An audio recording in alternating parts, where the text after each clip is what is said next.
अच्छा, आप लोग मेरे आते ऐसे खामोश हो जाते हैं जैसे मैं कभी नहीं हूँ, कोरोना की चौथी लहर लेके आ रहा हूँ। ताली वाली बजाओ, नीरस मत बैठो, ये पेट्रोल खत्म हो जाएगा इन कवियों का। हरिद्वार आनंद की नगरी है, तुम्हारे शहर में खोटा हो सिक्का चल निकलता है, यहाँ पर हर परेशानी का आखिर हल निकलता है। और तुम्हारी शान क्या समझेंगे लखनऊ कानपुर वाले, अरे तुम्हारे घर में टोटी से भी गंगा जल निकलता है। ये कह रही थी, वो सुना रही है दीदी हमारी, ये लड़के क्या चाहते हैं कि सत्यभामा सी आराधिका भी मिले, वाह, भक्त मीरा सी स्वर साधिका भी मिले विनोद भाई।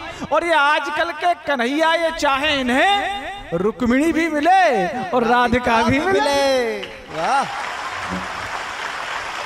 कुछ पंक्तियां देता हूँ इन बड़े कवियों के। देखिए सनातन की बात होती रहती है, लेकिन हास्य का थोड़ा सा माहौल है, थोड़ा सा और हास्य बताइए। हमारे बड़े विनोद भैया बहुत शानदार हास्य को, पत्नी परमानेंट, पत्नी परमानेंट। विनोद भैया फोन रखो तो, रात में किसका मैसेज आ रहा है?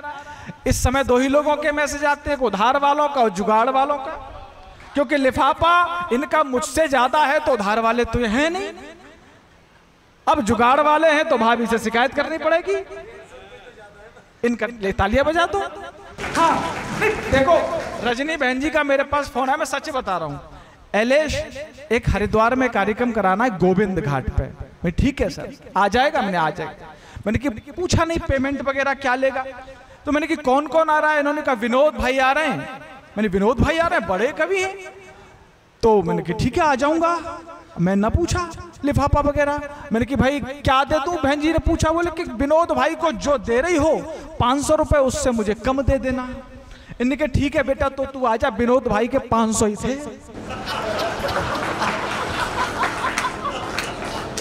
हाँ,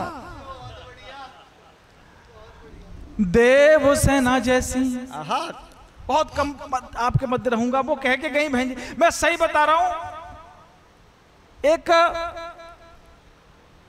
लेबोरेटरी होती है जिसमें गोभी के फूल को इधर से डाला जाता है और गुलाब के फूल को उधर से निकाला जाता है। उस लेबोरेटरी का नाम होता है ब्यूटी पार्लर।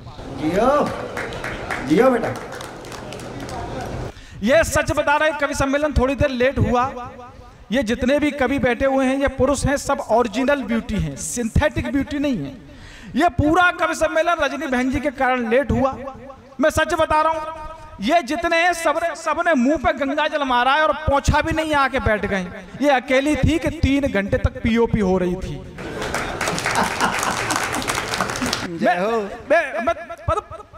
इतने ऊंचे सैंडल विनोद भाई, इतने 6 इंच कैसे दियो, चाहे मध्य बुराई करे बिना नहीं मानेगा भाई। आप जितना लिफाफा मुझे दे रही हो उससे दुगना डॉक्टर साहब ने दे दिया कि तू इसकी बुराई कर, मैं तो कर नहीं पाता हूं। वो भाई साहब 6 इंच 7 इंच की हील पहन के, पता है हम लड़के पहन ले 24 बार गिरे धरती पे। कमाल है भाई, प्रणाम करता हूं मैं आपकी। देव सेना जैसी दिख रही थी जो अभी अभी, अच्छा मेकअप धुला तो फिर कटप्पा जैसी हो गई।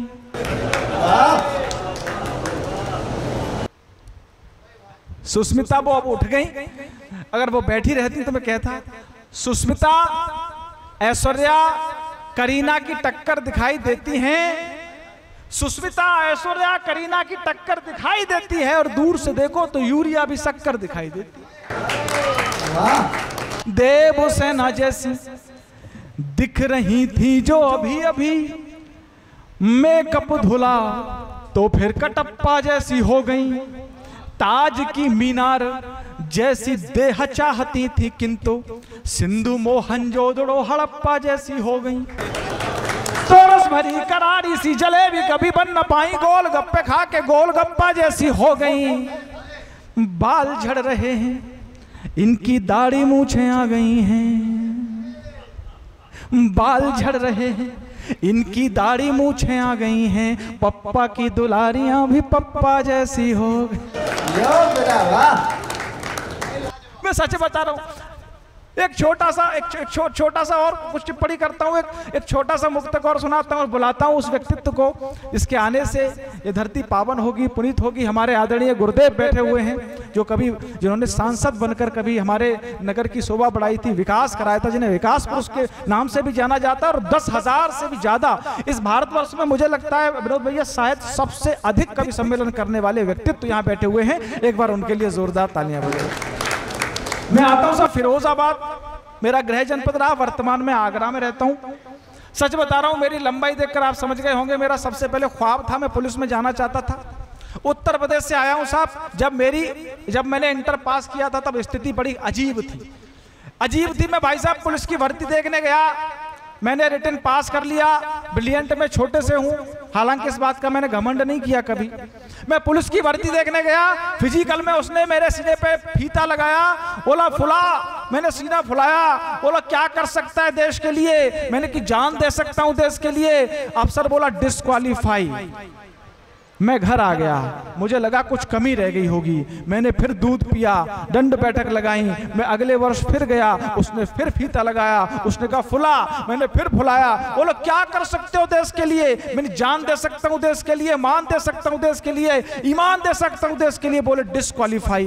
मैं फिर घर आ गया, लेकिन अब की बार मैं अपने उस व्यक्ति से, अपने उस मित्र से गुरु मंत्र लेने गया जिसका नंबर पुलिस में आ गया था। मैंने उससे पूछा, उसने मेरे कान में फूंक मारी, बोले ये कह दियो। मैं फिर गया, उसने फिर फीता लगाया, बोला क्या कर सकते हो देश के लिए, मैंने जान दे सकता हूं देश के लिए, मान दे सकता हूं देश के लिए। बोले और क्या कर सकते हो देश के लिए, मैंने कहा 3 लाख और दे सकता हूं। मैं क्वालिफाई हो गया, लेकिन मैंने नौकरी छोड़ दी। आइए उस व्यक्तित्व को बुलाते हैं जिसके लिए हम यहाँ बैठे हैं। वो 2 व्यक्ति शेष रह गए हैं और दोनों ही विशेष हैं कि पीढ़ियों से सर पे रखे बोझ का अपना मजा, पीढ़ियों से सर पे रखे बोझ का अपना मजा। गुरुदेव बोलो कहते हैं पाश्चात्य सभ्यता वाले कि भारत तो मदारियों का देश है, साधुओं का देश है, ये क्या जाने, लेकिन उन्हें बताते हैं कि सनातनी संस्कृति है क्या। जब उन पाश्चात्य सभ्यता वाले जंगलों में नंगे घूमा करते थे तब हम सनातनियों ने ब्रह्मास्त्र बना लिए थे। और ऐसे वैसे नहीं, धनुष पर रख के अगर प्रत्यंचा तान दी तो 7 सागर खोल जाया करते थे। वो है हम। एक बार तालियां बजाइए अपने लिए। क्या 16 बार हराया उस मोहम्मद गौरी को, एक बार छल से। और ये कवियों के लिए पढ़ता हूं, ये इन्होंने क्या दिया, कहते हैं सब कविता ने क्या दिया, कविता ने क्या दिया, कविता ने ये दिया, 16 बार हराया। एक बार छल से मोहम्मद गौरी ने पृथ्वीराज चौहान को बंदी बना लिया, उनके शरीर के हर अंग से रक्त बह रहा था। आदेश हुआ कि इन्हें सूली पर चढ़ा दिया जाए, गर्दन अलग कर दी जाए।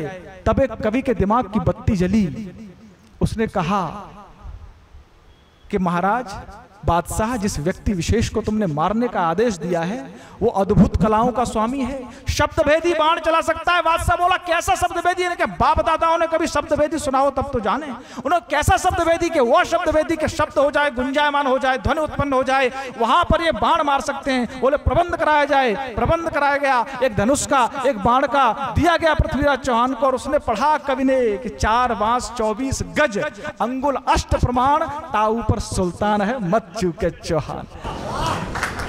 तालियां आवानी चाहिए। अब प्रत्यंचा तनी हवाओं को चीरते हुए एक बाण निकला और मोहम्मद गौरी के सीने के आर पार हो गया। ये दिया है कविता ने। जमाने पर किए हैं अनगिनत उपकार कविता ने, बुझी तलवार पर आकर चढ़ा दी धार कविता ने। कभी उद्दंड से उद्दंड को उर से लगाया तो कभी प्रतिकार बनकर कर दिया संघार कविता ने।